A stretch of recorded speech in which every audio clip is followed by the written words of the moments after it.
Ireland, England జట్ల చేతిలో వరుసగా వైట్ వాష్ పరాభవం చవిచేస్తున్న టీమిండియా ఇప్పుడు వన్డే ఫార్మాట్ సవాల్కు సిద్ధమైంది.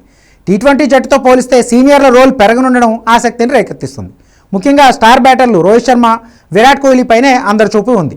వారం రోజుల ముందే అక్కడికి చేరుకుని ప్రాక్టీస్ మొదలుపెట్టిన రోకో జోడీ వన్డే సిరీస్లో ఎలా ఆడుతుందో అనేది ఇప్పుడు ఆసక్తికరంగా మారింది.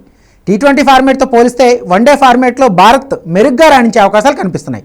ఎందుకంటే ఇవే పిచ్లపై ఆడిన అనుభవం రోహిత్, కోహ్లీ, గిల్, రాహుల్ వంటి బ్యాటర్లకు చాలానే ఉంది.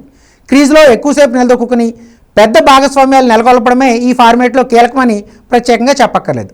పైగా ఇంగ్లీష్ పిచ్ కండిషన్స్ ఏ బ్యాటర్కైనా సవాలి.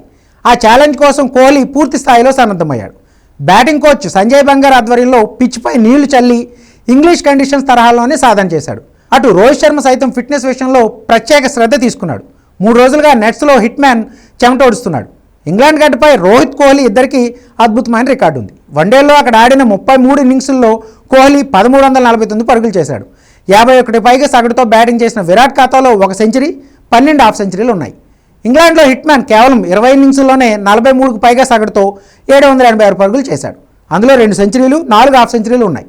ఇంగ్లాండ్పై వన్డేల్లో రోహిత్ అత్యధిక స్కోరు 137 రన్స్గా ఉంది. ఇటీవల టీ20 సిరీస్లో ఇంగ్లాండ్ సీమ్ బౌలింగ్ను ఎదుర్కోలేక యువ బ్యాటర్లందరూ చేతులెత్తేశారు. అయితే వన్డే జట్టులో మాత్రం కోహ్లీ, రోహిత్, కేఎల్ రాహుల్, శ్రేయస్ అయ్యర్ లాంటి సీనియర్లు ఉండడంతో అంచనాలు పెరిగాయి. ఈ సిరీస్ సంబంధించి top order, middle order batting lineup కీలకం కాబోతుంది. వన్డే జట్టుకు శుభ్మన్ గిల్ కెప్టెన్గా, శ్రేయస్ అయ్యర్ వైస్ కెప్టెన్గా వ్యవహరించనున్నారు. సీనియర్ ఆటగాళ్లు రోహిత్ శర్మ, విరాట్ కోహ్లీతో పాటు స్టార్ ఫాస్ట్ బౌలర్ బూమ్రా జట్టులోకి ఎంట్రీ ఇచ్చాడు. గాయాల కారణంగా హర్షిత్ రాణా, వరుణ్ చక్రవర్తి దూరం అవడంతో వారి స్థానాల్లో ప్రిన్స్ యాదవ్, రవి బిష్ణోయ్ జట్టులోకి వచ్చారు.